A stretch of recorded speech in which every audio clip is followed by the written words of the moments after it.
While rivals like Ford and GM are quickly calling it quits on sedans, foreign rivals like Nissan and Honda are doubling down. They're making sedans better than ever in a bid to offset the sales decline by increasing their market share.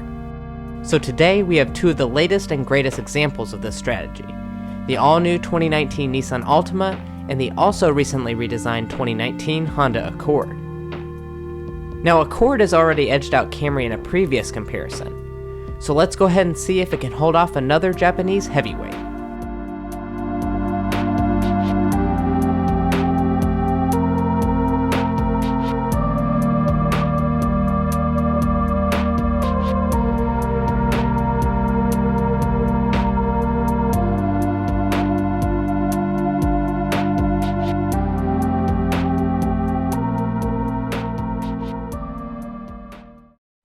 For this comparison, we wanted both models to be equipped in the highest value trims, which are ultimately what most people opt for. In this respect, they follow a remarkably similar trim and option formula, by giving you equipment from the fully loaded trims, as well as upgraded sport equipment, but only at the second trim up the ladder.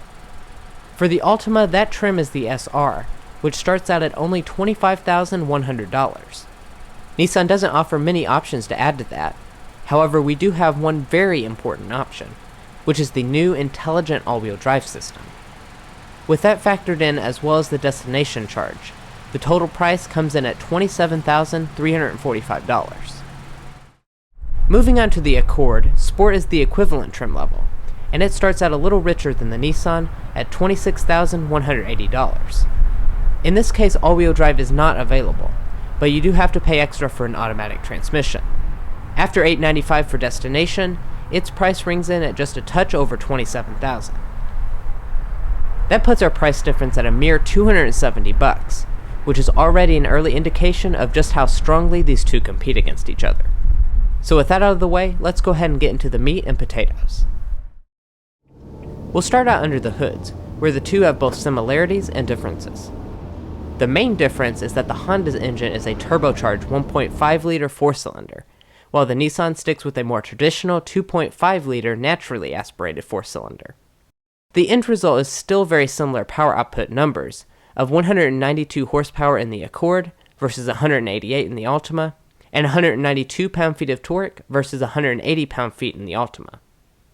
For the transmissions, things become more similar since they both have CVTs. However, like I already mentioned, the Altima is one of the only products in the class to offer an available all-wheel drive system, which Nissan includes at the same price point as the Accord.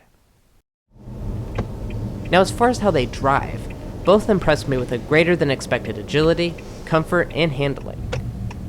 Starting out with power delivery, they both get up to speed reasonably well, though they definitely won't knock your socks off.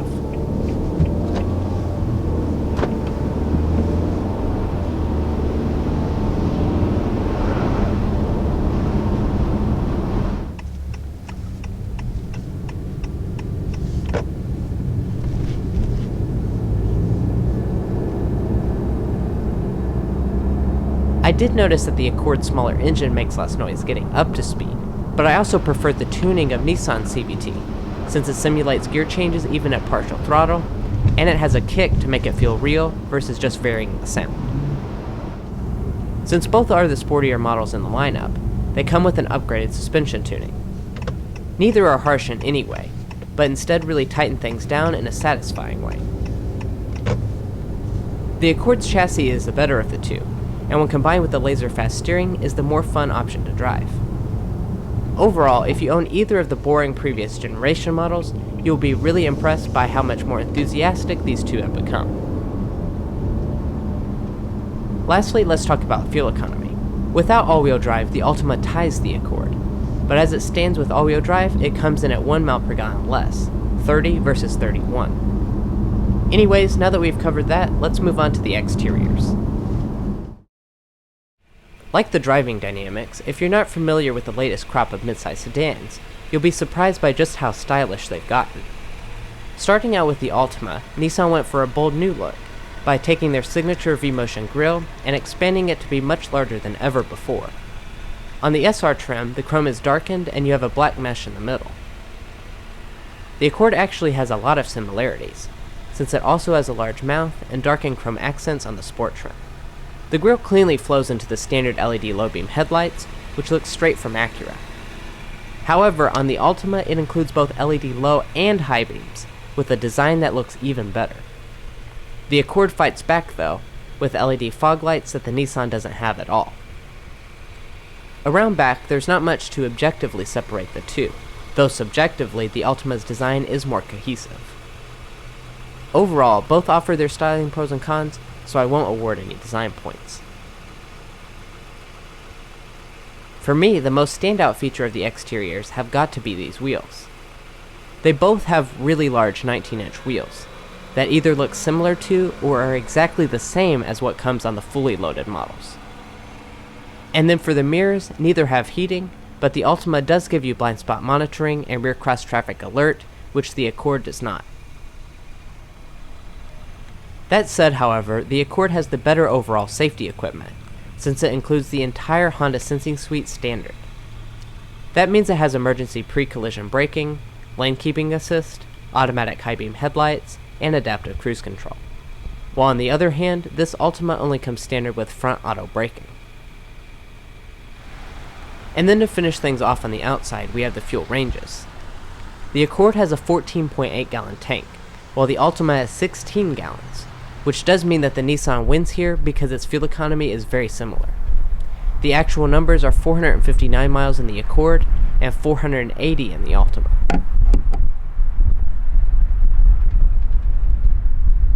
As you can see, these two are neck and neck thus far. So now let's go ahead and check out the cabins to see if there's more to separate them in there.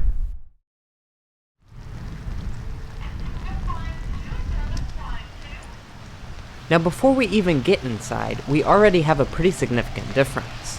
Every single version of the Altima now comes standard with smart entry and remote start.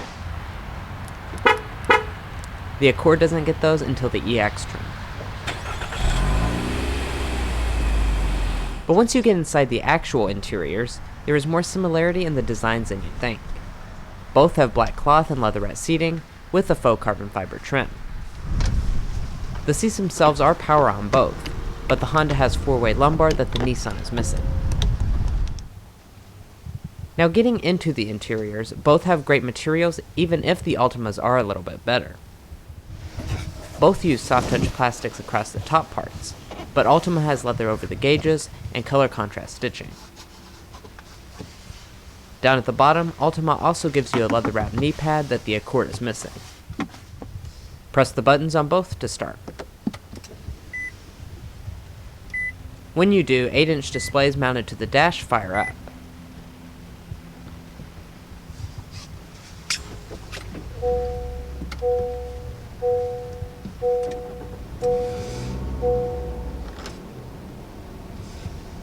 And then coming over to the gauges, while the designs look very different, they both have premium digital displays with a lot of functions. Moving to the steering wheels, they both feel upscale on the hand with leather and high quality buttons. There are also paddle shifters on the backside. As far as the interior storage, again the two cars are pretty much the same. They have large center consoles with a second bin up front with several USB ports and a 12-volt outlet. Overall, there's really not enough of a difference to award a point here. Coming back to the shifter, both are a really nice leather wrap design. And going into reverse, they do have standard backup cameras with active trajectory. Moving on from that, you have the climate controls.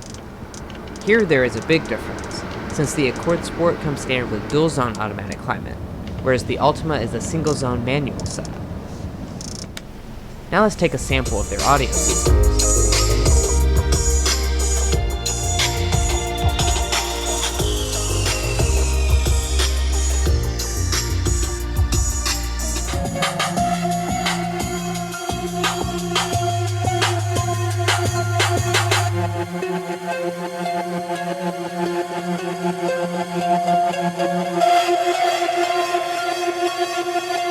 Although it's definitely hard to tell with these samples, the Altima has the much stronger audio system. That leaves us to talk about the infotainment systems. I'll preface it by saying that both of these systems are class-leading in terms of both their functionality and features. They run the latest versions of their respective software, which include both Apple CarPlay and Android Auto. In addition, they do also have shortcut buttons to help ease moving through the system. Really, there's not much to separate them here either, so no points will be given. Finally, neither the Altima nor the Accord have moonroofs in these lower trims, but they are available as you get to the higher end models. But overall, these interiors are designed to impress. They both feel a class above with nice materials, high-end tech, and tons of space. Now let's go ahead and check out the rear areas.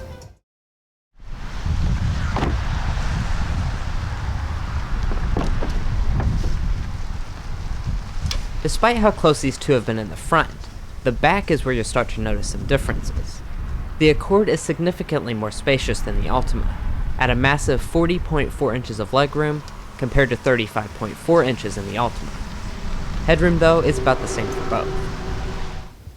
Once inside, you'll find a decent amount of amenities in these value trim levels, with the Altima offering 2 USB ports, and both offering center armrests with integrated cup holders. Moving around to the trunk, you'll find the same story. The Accord comes in bigger than the Altima at 16.7 cubic feet versus 15.4. The rear seats do fold 60-40 split on each model.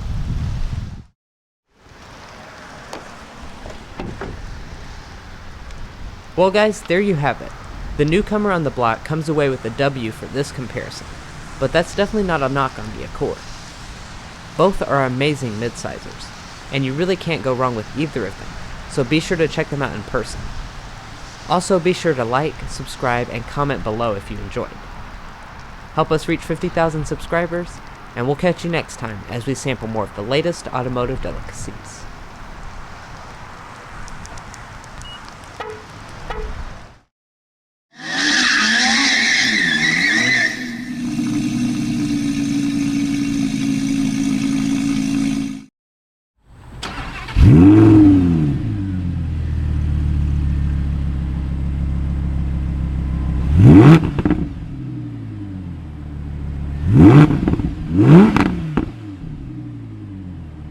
Mm-hmm.